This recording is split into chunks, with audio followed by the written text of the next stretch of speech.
प्यारे साथियों, मैं आलोक आप सभी का स्वागत करता हूं अपने चैनल साइंस गंगा पे। आज का लेक्चर नंबर है हमारा 11 और आज काफ़ी इम्पोर्टेंट टॉपिक्स हैं जैसे कि दोहरा निषेचन, भ्रूणपोष और भ्रूणपोष के प्रकार हो गए। ये सारी चीज़ें आज हम पढ़ने वाले हैं और साथ ही हम कुछ क्वेश्चंस करेंगे जो काफ़ी इम्पोर्टेंट हैं।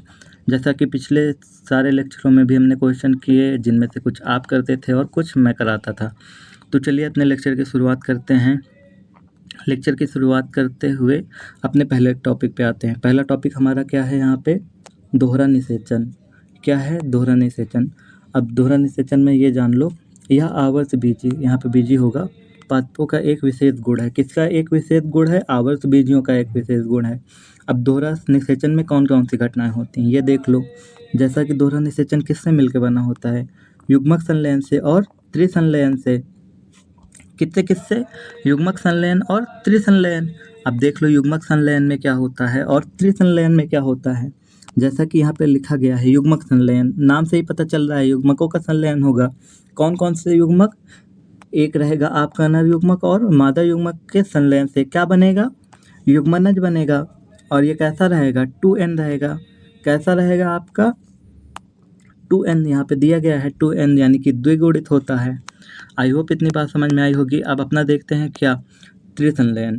त्रिसंलयन से भी पता चल रहा है यानी कि इसमें 2 नर युग्मक रहेंगे और 1 नर युग्मक रहेगा और 2 केंद्रीय की कोशिका रहेंगी। तो यहाँ पे दिया गया है 1 नर युग्मक तो आपका यहाँ यूज हो गया था और दूसरा कहाँ यूज होगा? त्रिसंलयन में। तो दूसरा नर युग्मक ध्रुवीय केंद्रक के साथ संलयित होता है, जिसके परिणाम स्वरूप क्या बनता है आपका? भ्रूणपोष का निर्माण होता है। और ये कैसा होता है आपका? त्रिगुणित होता है। अब थोड़ा चित्र में देख लो।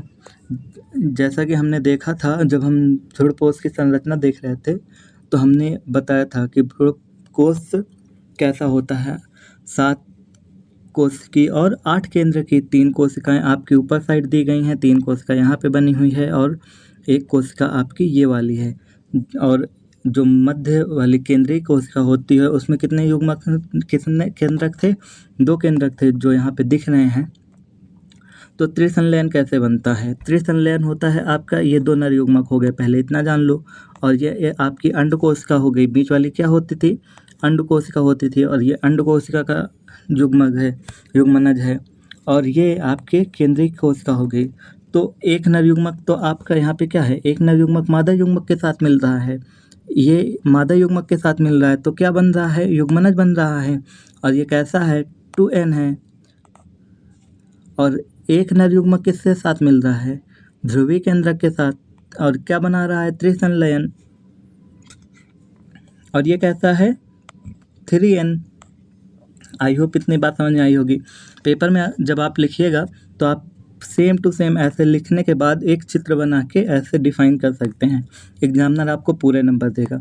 चाहे तो आप वैज्ञानिक का नाम भी लिख सकते हैं जो अगली स्लाइड में है। अब यहाँ पे दिया गया है दोहरा निषेचन यानी कि खोजकर्ता। इसकी खोज सर्वप्रथम नावाश्चिक ने की थी। किसने की थी? ये भी याद रखिएगा, सिट्रस फलों में। सिट्रस फल यानी कि खट्टे फल जैसे नींबू हो गया, संतरा हो गया, इन सब में की थी उन्होंने। अब यहाँ पे थोड़ा सा वही जो ऊपर था युग्मक संलयन, इसके परिणाम स्वरूप क्या बनता है? युग्मनज बनता है। मैंने ऊपर ही बताया था ये कैसा होता है? द्विगुणित होता है। और फिर क्या है? त्रिसंलयन। इसके परिणाम स्वरूप क्या बनता है? भ्रूणपोष का निर्माण होता है। ये कैसा होता है? ये त्रिगुणित होता है आपका। कैसा होता है? त्रिगुणित। और यहाँ पे एक नोट पॉइंट है, अगर आप पेपर में नोट पॉइंट लिखते हैं यानी कि बुलेटिन पॉइंट्स, तो आपको नंबर ज़्यादा मिलते हैं। यानी कि नंबर ज़्यादा मिले या ना मिले, आपने जितना लिखा है उसमें एग्जामिनर नंबर काट नहीं सकता। तो यहाँ पे क्या है? जिम्नोस्पर्म यानी कि अनावर्त बीजी। अभी तक हम किन की बात कर रहे थे? आवर्त बीजों की। अब हम किन की कर रहे हैं? अनावर्त बीजियों में। क्या है? भ्रूणपोष हमेशा अगुणित होता है। कैसा होता है? हमेशा भ्रूणपोष अगुणित होता है। और आवर्त बीजों में कैसा था? त्रिगुणित था। ये अंतर याद रखिएगा। तो आई होप इतना भी समझ में आया होगा। तो अब अगला है हमारा भ्रूणपोष। अब भ्रूणपोष के बारे में जान लो। यह आवर्त बीजियों का एक विशेष गुण है। पहले तो ये जानो किसका गुण है? आवर्त बीजियों का। और ये त्रिसंलयन से बनता है यानी कि त्रिगुणित होता है। क्या भ्रूणपोष, जो इसका एक प्रमुख लक्षण है। भ्रूणपोष का प्रमुख लक्षण क्या है? ये त्रिगुणित होगा। पहले ये किसमें होगा? त्रिगुणित। आवर्त बीजों में। अनावर्त बीजों में ये कैसा होगा? अगुणित होगा। इतनी बात समझ में आई होगी। निर्माण, आवर्त बीजों में भ्रूणपोष का निर्माण दोहरा निषेचन के परिणाम स्वरूप होता है।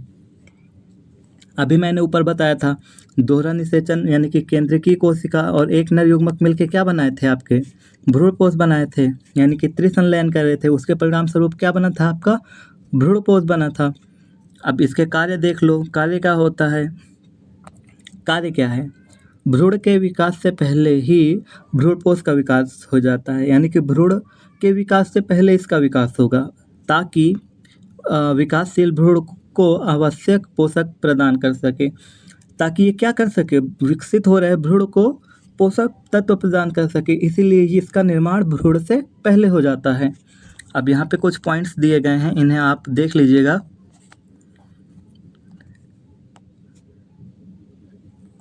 पॉज करके एक बार इतना देख लीजिएगा। तो अब चलो, भ्रूणपोष भी हमने देख लिया। अब थोड़ा सा आगे बढ़ते हैं। आगे क्या है हमारा? आगे है हमारा भ्रूणपोष के प्रकार। किसके प्रकार? भ्रूणपोष के। तो पहले तो इसके दो प्रकार होते हैं। कौन कौन से? एक होता है आपका मुक्त केंद्र की, एक होता है कोशिकीय की। कोशिकीय भ्रूणपोष कैसा होता है? मुक्त केंद्र की और कोशिकीय भ्रूणपोष। अब मुक्त केंद्र की में देख लो। मुक्त केंद्र की से ही समझ में आ रहा है कि इसमें केंद्रक मुक्त होंगे। कैसे होंगे केंद्रक? मुक्त होंगे। ये आपका प्राइमरी न्यूक्लियस हो गया और ये प्राइमरी सेल हो गई।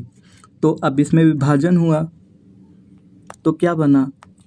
अभी कोशिका एक ही रहेगी, लेकिन इसमें क्या कहा है? मुक्त केंद्र की, यानी कि केंद्रक का विभाजन होगा। एक कोशिका से दो कोशिका, 2 से 4, 4 से 8, इसी तरह कोशिकाएं बनती रहेंगी। और जब सारी कोशिकाएं बन जाएंगी तो किसका निर्माण होगा? भित्ति का। तो यहाँ पे वही दिखाया गया है। पहले क्या हो रहा है? केंद्रक विभाजन, फिर लास्ट में जाके भित्ति बन रही है। और इसमें क्या हो रहा है? कोशिकीय केंद्रक में, माफ़ करिएगा, कोशिकीय भ्रूणपोष में क्या हो रहा है? हर एक कोशिका के साथ केंद्रक का विभाजन हो रहा है और कोशिका का भी विभाजन हो रहा है, और ये विभाजन चलता जाता है। अब थोड़े पॉइंट्स जान लो, ये किन में होता है। आप एक ही पेड़ में देख सकते हैं ये दोनों घटनाएं। जैसा कि पहले क्या है? प्रत्येक केंद्रक विभाजन के बाद जीवद्रव विभाजन अथवा कोशिका भित्ति का निर्माण नहीं होता। क्या नहीं होता? न तो कोशिका भित्ति का निर्माण होता है, न जीवद्रव का निर्माण होता है। किसमें? मुक्त केंद्र की में। फिर क्या है? जीवद्रव विभाजन अथवा कोशिका भित्ति का निर्माण अंत में होता है। कब होगा इस सब का विभाजन? अंत में होगा। ये हमको किस में देखने को मिलता है? उदाहरण क्या है? नारियल पानी इम्पोर्टेंट है, ये आपका ऑब्जेक्टिव बन सकता है। पूछेगा निम्न में से मुक्त केंद्रकी का उदाहरण कौन सा है, पूछेगा कोशिका विभाजन का उदाहरण कौन सा है, तो आप याद रखिएगा। अब इसको देख लेते हैं। तो प्रत्येक केंद्रक विभाजन के बाद जीवद्रव विभाजन का सीमांकन अथवा कोशिका भित्ति का निर्माण होता है, यानी कि इसमें जीवद्रव का भी विभाजन हो जाएगा और कोशिका भित्ति का भी विभाजन हो जाएगा। तो ये किस में देखने को मिलेगा? ये नारियल गिरी में मिलेगा। गिरी यानी कि गरी, ठीक है। तो आप एक ही पेड़ के एक ही फल में देख सकते हैं। एक हो गया नारियल पानी, एक हो गया गरी में। तो कोशिकीय भ्रूणपोष किस में देखने को मिलेगा? गरी में। और नारियल पानी में क्या देखने को मिलेगा? मुक्त केंद्र की भ्रूणपोष में। और ये कोशिकीय भ्रूणपोष में। अब देख लो भ्रूण। अभी हमने भ्रूण के बारे में थोड़ा बहुत बात की, अब भ्रूण देख लो होता क्या है। पहले नर युग्मक हो गया, मादक युग्मक, इनके संलयन से क्या बना? युग्मनज बना, जो कैसा होता है? यहाँ पे n लिखा है, इसको काट लीजिए। ये होता है आपका 2n। कैसा होता है? 2n। और फिर धीरे धीरे इसमें विभाजन होकर क्या बनता है? आपका भ्रूण बनता है। अब थोड़े पॉइंट्स लिखे हैं, इनको देख लेते हैं।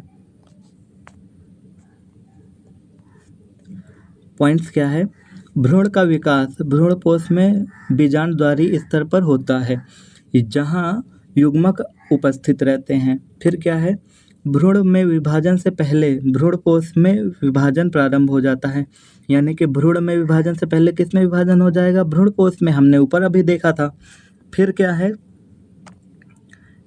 फिर है एक बीजपत्री तथा द्विबीजपत्री में भिन्न भिन्नता के बावजूद, यानी कि एक बीजपत्री और द्विबीजपत्री में विभिन्नताएं होती हैं, इसके बावजूद भ्रूण का विकास प्रारंभिक अवस्था में एक जैसा होता है। यानी कि प्रारंभिक अवस्था में एक बीजपत्री हो चाहे द्विबीजपत्री, उनमें विकास कैसा होगा? समान होगा। जैसे कि यहाँ पे दिखाया गया है, पहले युग्मनज बनता है, फिर क्या, तो पहले क्या बना? युग्मनज बना, फिर क्या बना? प्रारंभिक भ्रूण बना, फिर गोलाकार भ्रूण बना, फिर हृदयाकार भ्रूण बना, फिर आपका परिपक्व भ्रूण बना और फिर बीज का निर्माण हो गया। तो चलो अब अगला देखते हैं। अगला है हमारा, अब यहीं पे ख़त्म होता है टॉपिक। अब देखते हैं हम लोग क्वेश्चंस। पहला क्वेश्चन क्या है हमारा? दोहरा निषेचन के खोज सर्वप्रथम किस वैज्ञानिक ने की थी? क्या मेंडल थे या नवासिन थे? तो इन्हीं दो में से एक हैं, तो नीचे नहीं जाएंगे ऑप्शन पढ़ने, वरना समय वेस्ट होगा।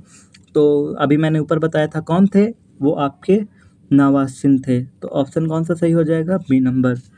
तो चलो अब अगला क्वेश्चन देखो। अगला क्वेश्चन क्या है हमारा?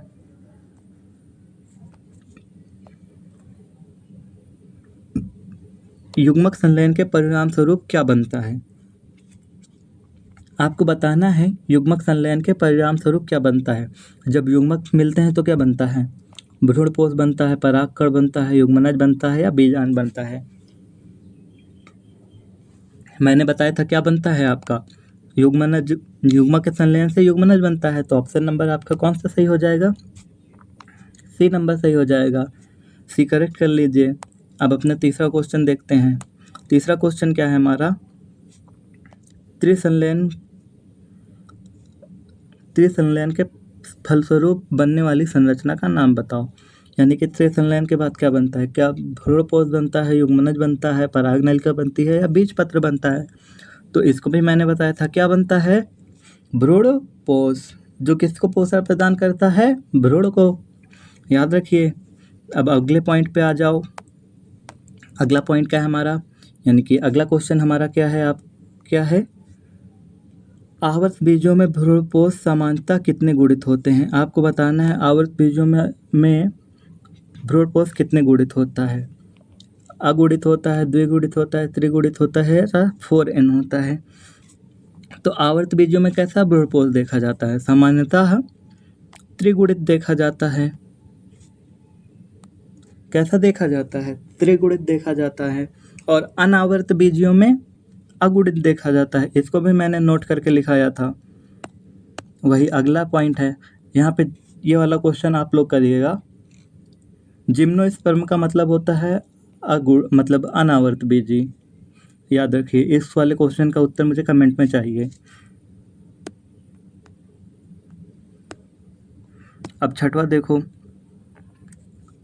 छठवा है आपका, प्राथमिक भ्रूणपोष केंद्र का निर्माण किसके संलयन से होता है? क्या दो नर युग्मकों से होता है, एक नर युग्मक तथा द्विध्रुवीय केंद्रकों से होता है, अंड कोशिका तथा सहायक कोशिका से होता है या दो अंड कोशिकाओं से होता है? तो किससे होता है प्राथमिक भ्रूणपोष केंद्र का निर्माण? वो होता है आपका एक नर युग्मक तथा ध्रुवीय केंद्रक कोशिकाओं से। तो यहाँ पे राइट आंसर क्या हो जाएगा? Option number B. अब चलो 7वां नंबर क्वेश्चन देखते हैं। अभी मैंने कितने क्वेश्चन कराए हैं? 6 में से मैंने कितने किए? 5। तो अभी ये वाला कौन करेगा? आप लोग। 7वां नंबर क्वेश्चन कौन करेगा? आप लोग करेंगे। चलो 8वां मैं कराता हूँ। 8वां नंबर क्वेश्चन देखते हैं। 8वां नंबर क्वेश्चन क्या कह रहा है हमारा? कोशिकीय भ्रूणपोष में कोशिका भित्ति का निर्माण कब होता है? अब बताना है कोशिकीय भ्रूणपोष में कोशिका भित्ति का निर्माण कब होता है? विभाजन से पहले, प्रत्येक केंद्रक विभाजन के बाद, अंत में या कभी नहीं? तो केंद्रकीय में कब होता था? केंद्रकीय भ्रूणपोष में होता था लास्ट में, लेकिन कोशिकीय में कब हो रहा था? प्रत्येक विभाजन के बाद। तो यहाँ पे सही आंसर क्या होगा आपका? Option number B. प्रत्येक केंद्रक विभाजन के बाद जीव द्रव भी अलग हो जाएगा और कोशिका भित्ति भी, यानी कोशिका का विभाजन हो जाएगा। तो यहाँ पे ऑप्शन नंबर क्या हो जाएगा आपका? B number. अब अगला क्वेश्चन देखते हैं। अगला क्वेश्चन है हमारा, अभी मैंने, चलो ये वाला भी मैं करा देता हूँ, आपको 2 ही के उत्तर देने हैं कमेंट में। तो भ्रूण के विकास से पहले ही भ्रूणपोष का विकास क्यों प्रारंभ हो जाता है? आपको बताना है कि भ्रूण बनने से पहले भ्रूणपोष क्यों बन जाता है। इसको भी मैंने बताया था। बीज को कठोर बनाने हेतु, परागण के लिए, भ्रूण को पोषण प्रदान करने हेतु या बीजांड की रक्षा करने हेतु। तो यहाँ पे क्या था? यहाँ पे मैंने बताया था भ्रूणपोष भ्रूण से पहले क्यों विकसित होता है, ताकि वो आपको किसको पोषण प्रदान करा सके, भ्रूण को। तो यहाँ पे राइट आंसर क्या हो जाएगा आपका? Option number C. क्या हो जाएगा? Option number C. तो चलिए यहीं पे हमारे सारे क्वेश्चन भी समाप्त होते हैं। आता है आपको लेक्चर अच्छा लगा हो। अगर लेक्चर अच्छा लगा हो तो अपने दोस्तों के साथ शेयर करिए। अगर कोई भी टॉपिक पे आपको वीडियो चाहिए तो भी बताइए। तो आज का लेक्चर यहीं पे ख़त्म होता है। थैंक्स।